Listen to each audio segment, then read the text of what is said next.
নবম দশম এবং একাদশ দ্বাদশ দুটো আলাদা আলাদা নিয়োগ প্রক্রিয়া, দুটো আলাদা রুল ছিল। ফলে দুটো নিয়োগ প্রক্রিয়া থেকে যে সমস্ত শিক্ষকরা যারা এখনও পর্যন্ত অচিহ্নিত টেন্টেড, তারা শুধুমাত্র এই সেশনটা কন্টিনিউ করতে পারবে।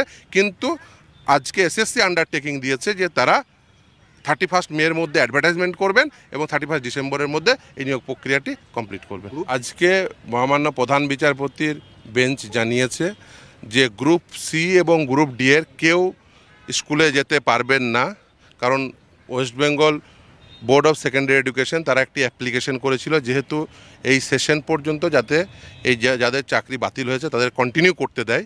কিন্তু মহামান্য প্রধান বিচারপতি বেঞ্চ জানিয়েছে যে শুধুমাত্র শিক্ষকরা অর্থাৎ নবম দশম এবং একাদশ দ্বাদশের এখনও পর্যন্ত যারা চিহ্নিত হয়নি টেন্টেড হিসাবে সেই সমস্ত শিক্ষকরা যেতে পারবেন। কিন্তু এসএসসিকে দিয়ে আন্ডারটেকিং করিয়েছেন যে তারা 31 মের মধ্যে অ্যাডভার্টাইজমেন্ট দেবেন এবং 31 ডিসেম্বরের মধ্যে এই পুরো প্রসেসটি অর্থাৎ নিয়োগ প্রক্রিয়া ফ্রেশ সিলেকশন সেটা কমপ্লিট করে ফেলবেন। ফলে এই আন্ডারটেকিংয়ের উপর ভিত্তি করে শুধুমাত্র যারা এখনও পর্যন্ত চিহ্নিত হয়নি সেই অচিহ্নিত শিক্ষকদের এখনও পর্যন্ত শুধুমাত্র এই সেশনটা তারা কন্টিনিউ করতে পারবে। সংখ্যাটা কি 19,000 সামথিং? সেটা তারা যারা এখনও পর্যন্ত ওই লিস্ট দেয়নি, আমি সেটা চেয়েছি, দেখা যাক সেই লিস্ট দেখ। এবং এখানে নবম দশম একাদশ দ্বাদশ আলাদা করে বলেছেন? হ্যাঁ, অবশ্যই, কারণ দুটো নিয়োগ প্রক্রিয়া ছিল।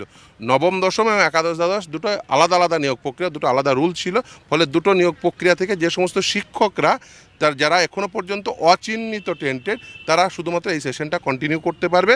কিন্তু আজকে এসএসসি আন্ডারটেকিং দিয়েছে যে তারা 31 মের মধ্যে অ্যাডভার্টাইজমেন্ট করবেন এবং 31 ডিসেম্বরের মধ্যে এই নিয়োগ প্রক্রিয়াটি কমপ্লিট করবেন। গ্রুপ সি এবং গ্রুপ ডি কে এই বিষয়টার মধ্যে ইনক্লুড না করার কারণটা কি? তার কারণ তার নাম্বারটা হায়ার, যা বলেছেন প্রধান বিচারপতি, তার নাম্বারটি অত্যন্ত হায়ার, সেই জন্য তিনি বলেছেন যে তারা ইনক্লুড হবেন না।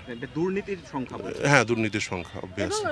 গ্রুপ সি গ্রুপ ডি তো যেতে পারবে না? না, একদমই না। গ্রুপ সি গ্রুপ ডি পারবেন না শুধুমাত্র শিক্ষকরা, কারণ ছাত্রদের যে ইন্টারেস্ট সেটাকে মাথায় রেখে, কারণ মূলত যেহেতু ছাত্রছাত্রীদের কোনো ক্ষতি না হয় সেই জন্য অচিহ্নিত একেবারে নির্দিষ্টভাবে, কারণ প্রথমে তিনি আনটেন্টেড শব্দটি ব্যবহার করলে পরবর্তীতে আমরা বলি যে অচিহ্নিত, এবং দ্বিতীয় হচ্ছে সবথেকে গুরুত্বপূর্ণ যেটি বলেছে সেটি হচ্ছে এই অর্ডার কারোর ফেভারে কোনো ইকুইটি ক্রিয়েট করবে না, অর্থাৎ তারা এই অর্ডারের কোনো বেনিফিট নিতে পারবেন না, সেটাও বলে দিয়েছেন নির্দেশনামা।